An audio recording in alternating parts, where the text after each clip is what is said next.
What's up, guys? Welcome back to another episode of Z Ever Designs. So today we're going to be talking about yard dice. Great fun outside with the kids while you're having a cookout or whatever. Super easy project.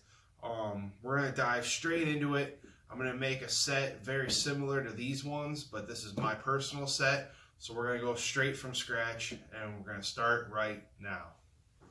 Alright guys, so we're at the miter saw. First thing you're going to do is you're going to take your 4x4.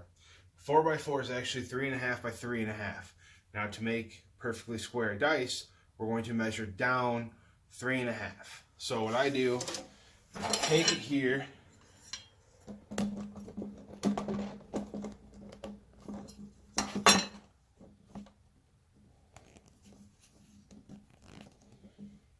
so what I do is I come down and I mark 3.5. Draw your straight line. That one was off. Measure down 3.5. Draw your line. I take it over to my miter saw and I made just a little generic stop. I'm going to show you guys how to use that here in just a second. Now I made this really simple jig that helps you out a lot while doing this. I just took 2 pieces of scrap wood, and what I do is I put that like here.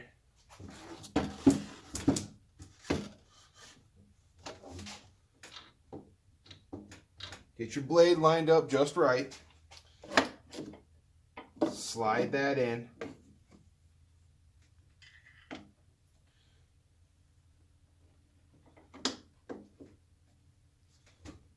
And clamp it. Am I gonna? Yeah, I'll clear it. So, make your first one your test cut.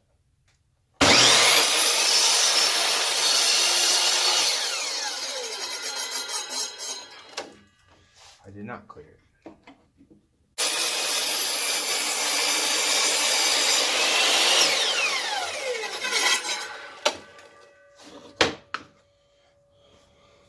Here's your square. Got 3.5, 3.5, 3.5. It's your first dice. Now with your block, you can just start rapid fire cutting. So that's what we're going to do. We need 5.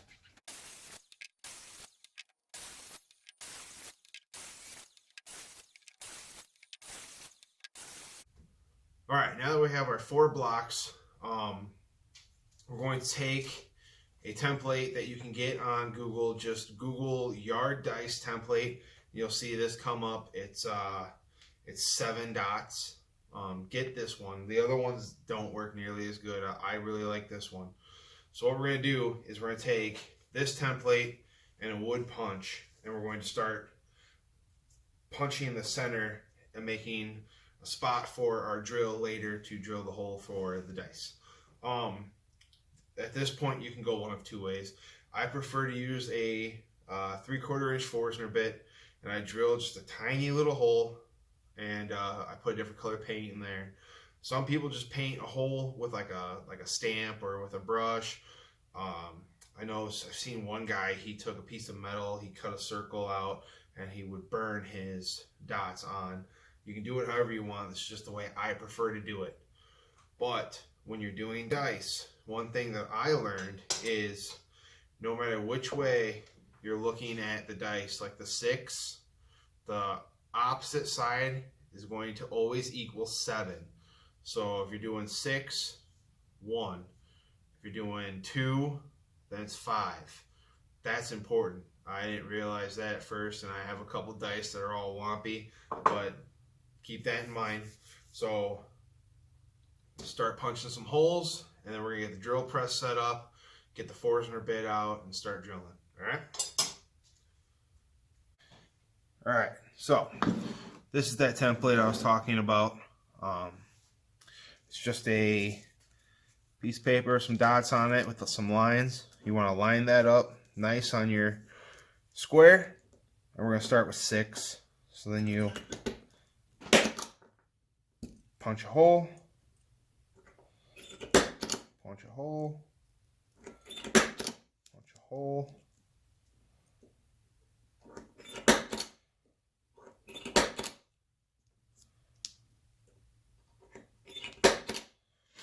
punch a hole. Now when you peel that up, you got your little pilot holes for your Forstner bit, which is the next step after this. So we're just going to go through this pretty quick.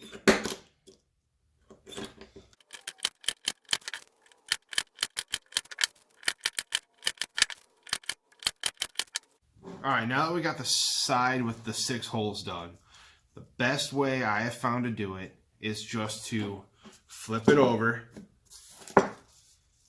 And now, like I said earlier, this side plus the opposite side has to equal 7, so this side's going to be the 1.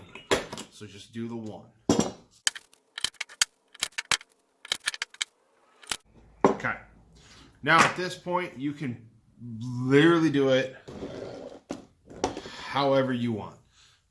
If you want to switch it up, lay it down. However, from here, what I like to do is just to keep it kind of going in some sort of chronological order.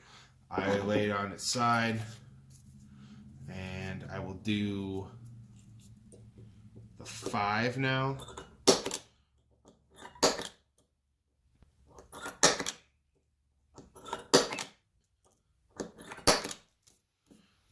So there's your 5.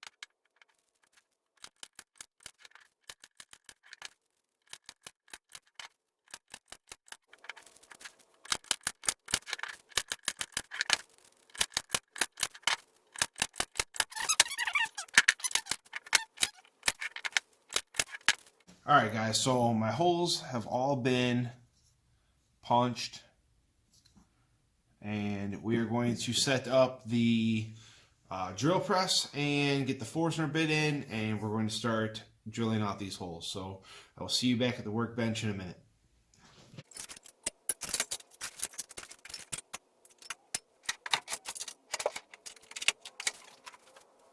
Alright guys, so we got the drill press set up on the workbench, and small problem, I could not find the Forstner bit. I had it when I reorganized the shop, and I threw it down somewhere along with the original template for doing the dice, and I don't know where it's at. So we're going to use just a paddle bit. It'll do the same thing.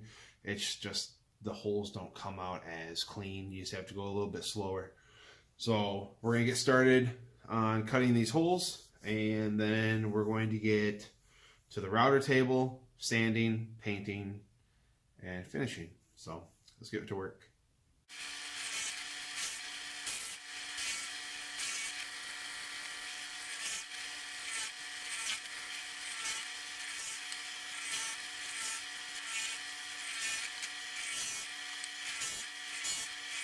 Alright guys, so now that we got all our holes drilled, I wasn't really sure how well the paddle bit was going to do compared to a Forstner bit, and honestly there's no comparison. The Forstner bit just does a way better job, but I can't find it, and I'm not running back to the store today, and these have got to get out. So we use the paddle wheel. Gonna clean it up, sand them, clean up the edges, and then we're gonna paint them, and then we're gonna let that dry, and then we're going to paint the dots, let that dry, and then we're gonna finish them and hopefully get them to the post office Monday morning. So let's get to work.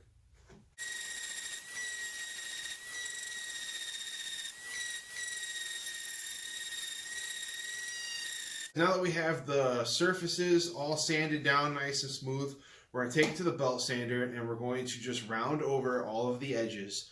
That will give it a nicer look, and it will also cause it to where, from being thrown into the grass or constantly hitting each other, it's not going to splinter. So round all these edges over, and then we're going to paint the primary color. So let's get going.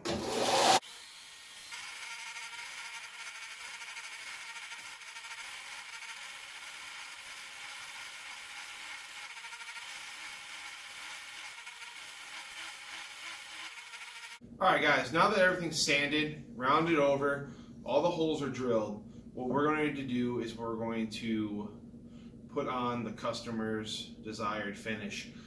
These ones in particular, they want them to be burnt with white holes. So I could use the little Bernzomatic torch, but that's not annoying enough for me, and I like to be the annoying neighbor in the neighborhood. So we're going to get out the big torch, and we're going to give these a good blasting with that.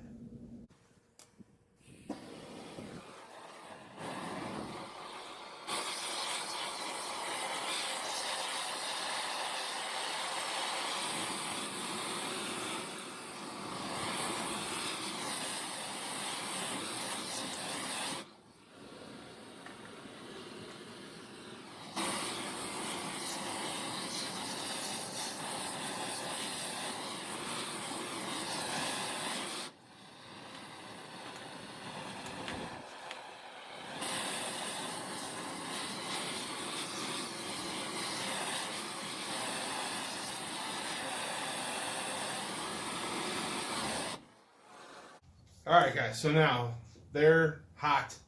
I'm going to give them about 10-15 minutes to cool off. Shouldn't take much longer than that. I think it's only like 25 degrees out here right now. So let them cool off. We're going to bring them back in and maybe clean up a little bit of the burn. And then we're going to paint the number circles. So see you guys back at the workbench.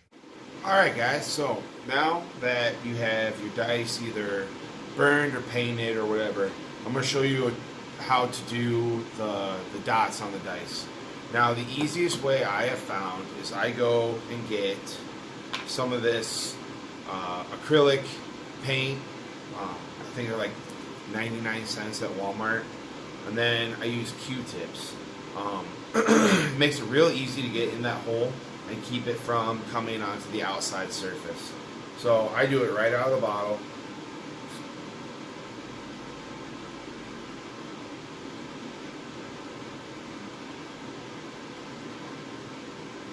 Just like that. Super simple.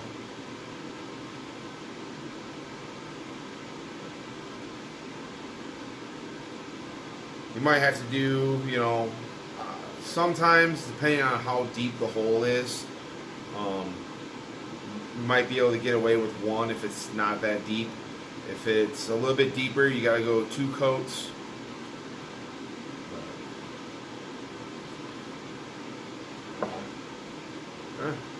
Just like that. Then you let it dry. If it needs another coat, throw another coat on. So I'm not going to paint all the dots right now on the video. It takes a little bit of time. I'll do that and then you'll see at the end. But I highly recommend getting an indoor-outdoor polyurethane. I like to use that spray Valurethane from Menards. Give it a couple good coats on all sides. Again, these are yard dice, so they're going to be being rolled around in your yard, left outside, or whatever. They're going to get banged up. So make sure you use a really good polyurethane on them, and they're going to last you a lot longer. My personal set I've had now for about a year, and we played all summer, and they're still in great condition. So that's pretty much about it for this step, and we'll see you when these are all done. Alright guys, so that does it for yard dice. Like I said, it's a really easy project. It takes only an afternoon, and it's great fun for the whole family. So I really appreciate you guys stopping by my shop again this week. I'll have a quick tip for you guys coming out in a couple of days. Don't forget to hit the subscribe button over here, and you can check out my latest builds videos right here. So I appreciate it, and as always, I'm Zach from Zebra Designs. Let's get to work, guys.